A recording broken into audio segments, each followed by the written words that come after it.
افغان طالبان میں موجود طاقتور قندہاری اور حقانی گروپ میں جھگڑا کیا ہے؟ کیا ان دونوں کے اختلافات جلد یا بدیر جنگ کی صورت اختیار کریں گے؟ قندہاریوں نے حقانی گروپ کو کس طرح سے سائیڈ لائن لگایا ہے؟ کابل کا کنٹرول تو حقانیوں نے حاصل کیا، مگر کیا وجہ ہے کہ قندہاری سیاسی اور مذہبی قیادت سمیت اہم وزارتوں پر حاوی ہو چکے ہیں؟ طالبان مخالف شمالی اتحاد افغانستان میں طالبان کی حکومت کو گرانے کی صلاحیت رکھتا ہے یا نہیں؟ آج کی ویڈیو میں ہم آپ کو طالبان کے امیر المومنین شیخ ہبت اللہ اور حقانی نیٹ ورک کے سربراہ اور موجودہ وزیر داخلہ سراج الدین حقانی المعروف خلیفہ صاحب کے درمیان اختلافات، تناؤ اور طاقتور وزارتوں کے حوالے سے جاری کشمکش کے بارے میں بتائیں گے، اور یہ بھی بتائیں گے کہ طالبان میں موجود کون سی قندہاری شخصیات سب سے زیادہ طاقت کی حامل ہیں۔ اس ویڈیو کو مکمل دیکھنے کے بعد آپ کو نہ صرف حقانی اور قندہاری طالبان کے اختلافات کے بارے میں بھی درست تفصیلات معلوم ہوں گی،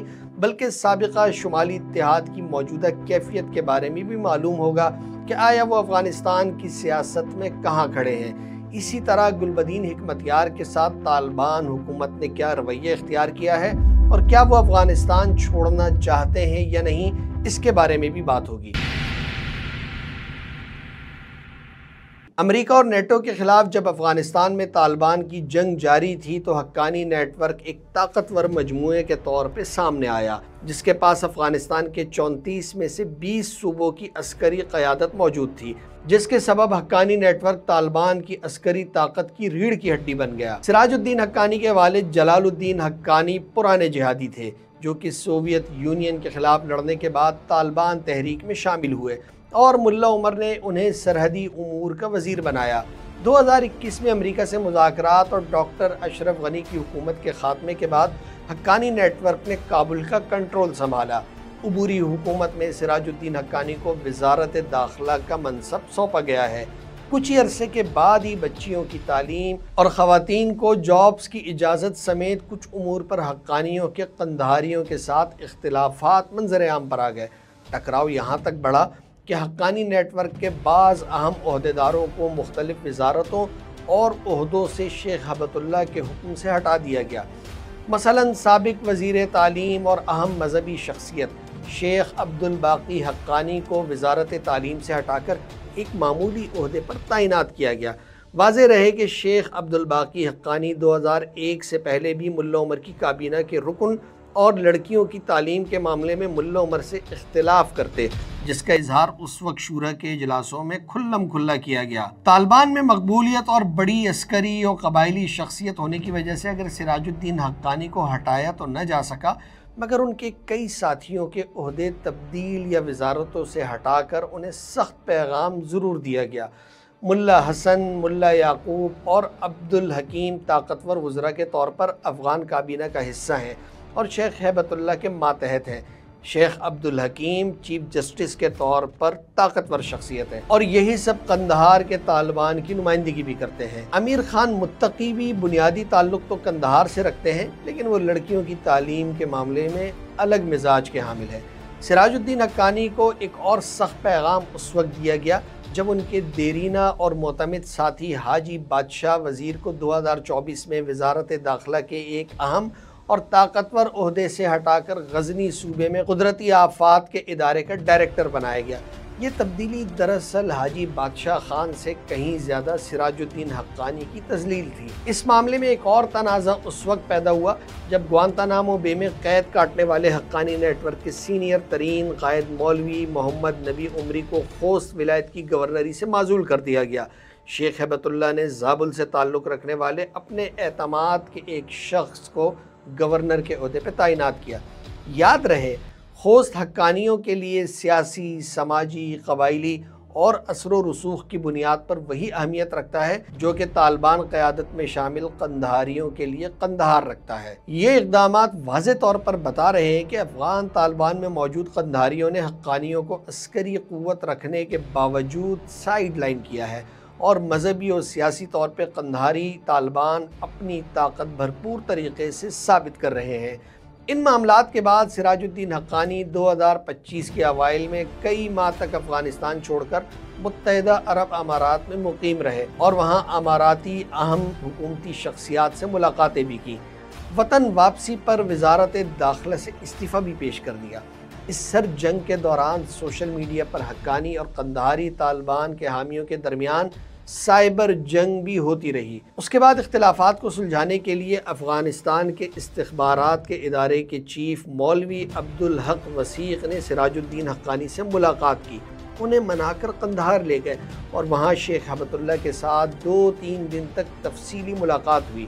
اس کے بعد سراج الدین حقانی نے استعفیٰ واپس لے لیا اور اپنا منصب سنبھال کر کام کرنا شروع کر دیا۔ حالیہ پاک افغان تنازع کے دوران سراج الدین حقانی کی ایک ویڈیو زیر گردش ہے جس میں وہ بظاہر اپنے آبائی خطے پکتیا میں اپنے مقامی اراکین سے خطاب کرتے ہوئے کہتے ہیں کہ وہ 20 سال امریکہ کے خلاف جنگ میں قربانیوں پر غرور و تکبر نہ کریں، بلکہ لوگوں کے ساتھ نرمی، اخلاق اور احترام کے ساتھ پیش آئیں۔ حقانی اور قندھاری اختلاف کیا پاکستان کے لیے سود مند ثابت ہو سکتا ہے؟ لیکن سراج الدین حقانی کے اہم لوگوں سے وزارتیں اور گورنری لینے کے بعد جب حالیہ پاک افغان صورتحال کشیدہ ہوئی اور اس حوالے سے ہم نے معلومات حاصل کی تو پتہ چلا کہ ان سرحدی جھڑپوں کے بعد قندھار اور حقانی گروپ کے درمیان اختلافات کو سلجھانے کی کوشش کی گئی ہے تاکہ پاکستان کے حوالے سے خود کو مضبوط اور منظم پیش کیا جا سکے۔ مثلا گورنر خوست کی تبدیلی جو کہ حقانیوں کے لیے بڑا دھچکا تھی، اب شیخ ہیبت اللہ نے وہ حقانی نیٹ ورک کو واپس کر دی ہے اور ایک اور شخص کو گورنر بنایا گیا ہے کہ جو حقانی نیٹ ورک کا قابل اعتماد ساتھی ہے۔ ایک بات پیش نظر رہے کہ سراج الدین حقانی کی سیاست کا انداز پس پردہ رہ کر کام کرنا ہے۔ مثلا حالیہ عرصے میں سابق حکومت کی کئی اہم شخصیات بشمول حامد کرزئی اور ڈاکٹر اشرف غنی کے کئی اہم وزراء اور گورنرز کو سراج الدین حقانی کی کوششوں سے ہی افغانستان واپس لایا گیا اور یہ تمام لوگ سراج الدین حقانی کی ضمانت پر آئے اور انہیں پروٹوکول کے ساتھ سیکیورٹی بھی سراج الدین حقانی کی وزارت داخلہ مہیا کر رہی ہے۔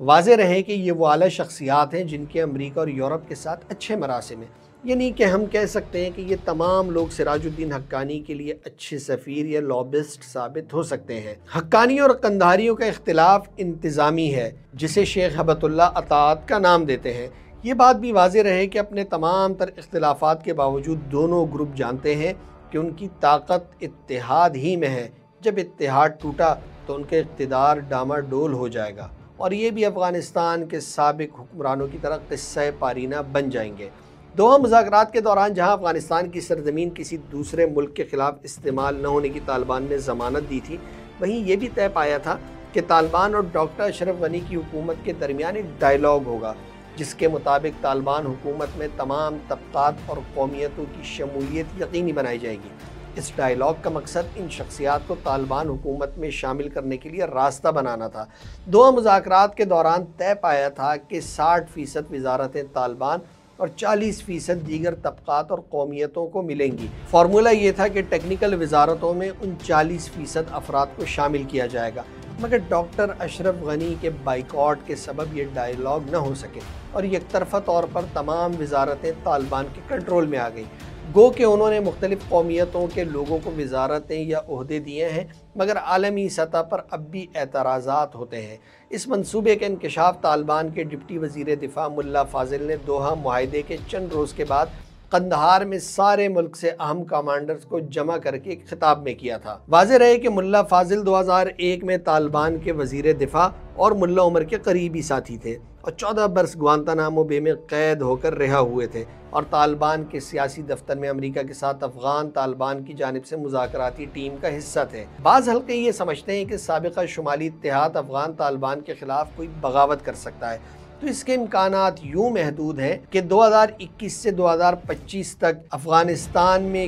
کسی قسم کی اپوزیشن موجود ہی نہیں ہے۔ اس کی ایک بڑی وجہ افغان طالبان کا جمہوری نظام پر یقین ہی نہ رکھنا ہے۔ اس کے علاوہ سابقہ شمالی اتحاد کی قیادت امریکہ یا یورپ میں مقیم ہے۔ ان کے باہمی اختلافات اس درجے کے ہیں کہ شمالی اتحاد کی قیادت میں شامل یہ لوگ ایک دوسرے کے چہرے تک دیکھنے پر آمادہ نہیں ہیں۔ احمد شاہ مسعود کی اپنی شخصیت بہت طاقتور اور کرشماتی تھی، مگر ان کے بیٹے میں احمد شاہ مسعود والی کوئی بات نہیں۔ اور پھر وہ پیرس میں مقیم ہے، جہاں سے بیٹھ کر افغانستان میں مسلح تنظیم بنانا ایک مشکل کام ہے۔ 90 کی دہائی میں طالبان کے مقابل احمد شاہ مسعود کے طاقتور شمالی اتحاد کے تاجک رہنما داخلی طور پر کئی دھڑوں میں تقسیم ہیں، جیسا کہ سابق استخباراتی سربراہ امراللہ صالح، ڈاکٹر یاسین ضیاء اور دیگر کئی دھڑے۔ حزب اسلامی کے سربراہ گلبدین حکمتیار بھی افغانستان میں موجود ہیں۔ ابتدا میں ان کا خیال تھا کہ شاید طالبان ریاستی امور ٹھیک طرح سے نہیں چلا سکیں گے،